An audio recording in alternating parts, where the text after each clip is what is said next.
In this session, we will discuss law of conservation of mass, which is introduced by Antony Lavoisier. This is the first law of chemical combination. This is the first law of chemical combination, and statement of law is mass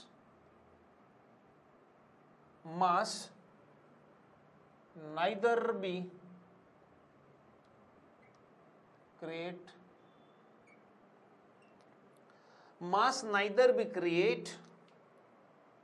nor be destroyed.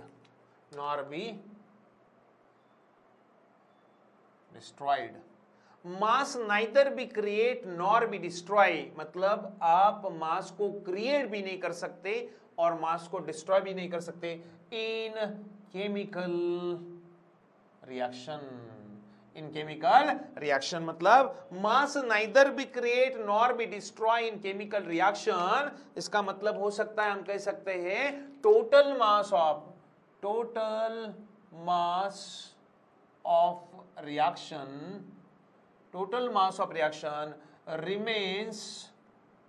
remains constant.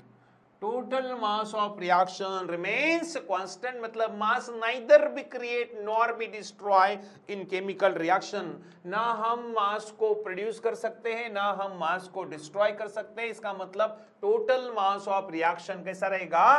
Constant रहेगा। इसको हम simple language में कह सकते हैं mass of reactants always equal to mass of product।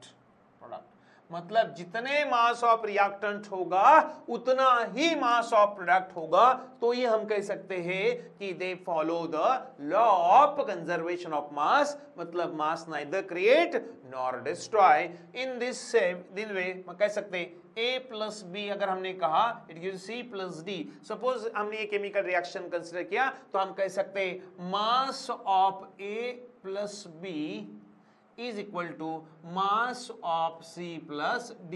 इन दोनों के मास से क्या होंगे? मैच होंगे, दे आर इक्वल। इसका मतलब होगा दे follow the law of conservation of mass. In simple और दूसरी तरह से हम कह सकते हैं बिकॉज मास के टर्म में कैलकुलेट करने की जगह पर हम in terms of number of atoms भी कैलकुलेट कर सकते हैं। तो हम कह सकते हैं number of atoms in a reactant is equal to number of atoms in product।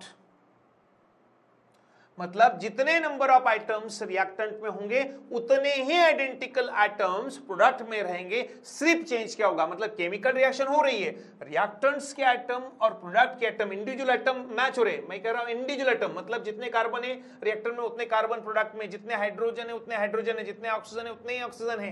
तो इसका मतलब क्या हो रहा है? सिर्फ what is then chemical reaction. फिर केमिकल रिएक्शन में जितने number of items of reactant है उतने ही प्रोडक्ट के है, लेकिन उसकी प्रॉपर्टी चेंज हो रही है। इसका मतलब क्या है? Rearrangement of item is nothing but chemical reaction. मतलब केमिकल रिएक्शन में सिर्फ उन आइटम्स का, रिएक्टेंट आइटम्स का रीअरेंजमेंट होकर क्या बना रहा है? वो नया अरेंजमेंट फॉर्म कर रहा है, इसलिए उसकी प्रॉपर्टी अलग है, लेकिन उसमें जितने नंबर ऑफ आइटम्स है वो कैसे रहेंगे? सेम रहेंगे। इसलिए number of items in reactant is always equal to number of items in product. इसका मतलब rearrangement of items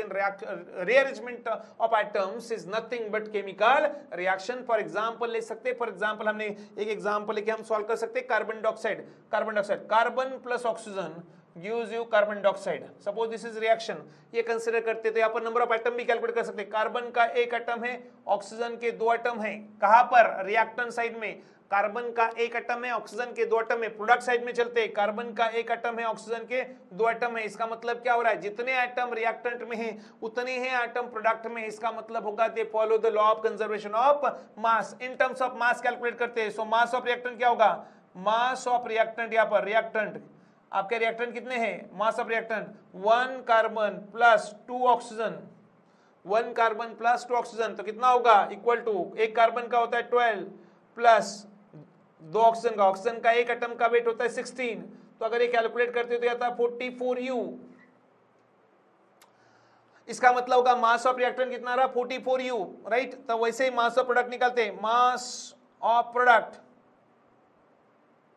mass of product, mass of product में भी क्या है, एक कार्बन है, दो ऑक्सीजन है, तो इसका मतलब होगा वहां पर भी सेम कितना आ रहा है 44U। इसका मतलब क्या होगा, जितना मास रिएक्टेंट का है उतना ही मास प्रोडक्ट का है, लेकिन केमिकल रिएक्शन हो रही है। अब carbon react with oxygen, formation of carbon dioxide, carbon की ऑक्सीजन की प्रॉपर्टी कार्बन डाइऑक्साइड की प्रॉपर्टी से अलग है, लेकिन यहां पर जितने कार्बन और ऑक्सीजन रिएक्टेंट में उतने ही कार्बन और ऑक्सीजन प्रोडक्ट में भी है। सिर्फ क्या हुआ, उनका रीअरेंजमेंट हुआ, और ये रीअरेंजमेंट हुआ मतलब उनकी केमिकल रिएक्शन हुई, लेकिन ना ही मास बढ़ा ना ही मास कम हुआ।